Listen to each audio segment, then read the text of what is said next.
دیکھو تھوڑی سی زندگی ہے، ہم نے اپنی آنکھوں سے دیکھا نا، ملک آدھا حصہ پانی میں بہ گیا، کتنا انسان بے بس ہے، مال مویشی ڈور ڈنگر سب نظر عام ہو گئے، اپنی آنکھوں کے سامنے اپنی عزیز کی لاش بہتے ہوئے دیکھ رہے، ماں کے ہاتھوں سے بیٹا چھوٹ گیا، باپ کے ہاتھوں سے بیٹی چھوٹ گئی، آنکھوں کے سامنے نظر آب ہو گئی ہے اور ہمت نہیں ہے کہ اس کو پکڑ سکے، ان کا تو سب پانی میں بہ گیا، ان کی جگہ ہم بھی تو ہو سکتے تھے، تو اس لیے ہمیں دل کھول کے ان کی مدد کرنا ہے اور ان کے ساتھ تعاون کرنا ہے اور عملی طور پہ جا کر کے ان کے ساتھ شانہ بشانہ کھڑا ہونا ہے، اور یہ صرف 5 10 15 دن کے لیے نہیں، اس کے بعد جوش ٹھنڈا ہو جائے، بلکہ ان کی بحالی کے لیے عملی طور پہ ان کے ساتھ کھڑے رہنا ہے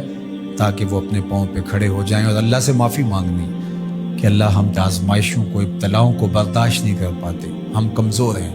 اپنے کرم سے تو ہمیں معاف فرما دے،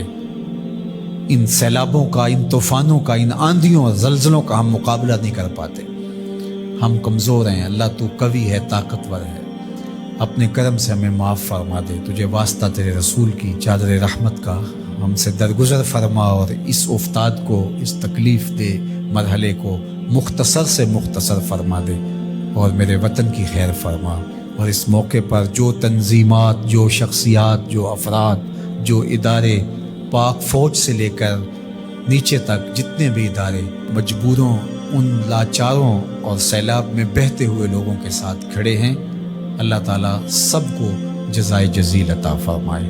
اور ان پریشان حالوں کی پریشانی کو کم کرنے کے لیے بھرپور عملی کردار ادا کرنے کی مزید توفیقات نصیب فرمائے۔ ادارۃ المصطفیٰ ٹرسٹ بھی ان کے ساتھ شانہ بشانہ کھڑا ہے، اور جذبوں کے نور سے مالا مال ہمارے جواں ان کے ساتھ موجود ہیں، اللہ ان کی حفاظت کرے۔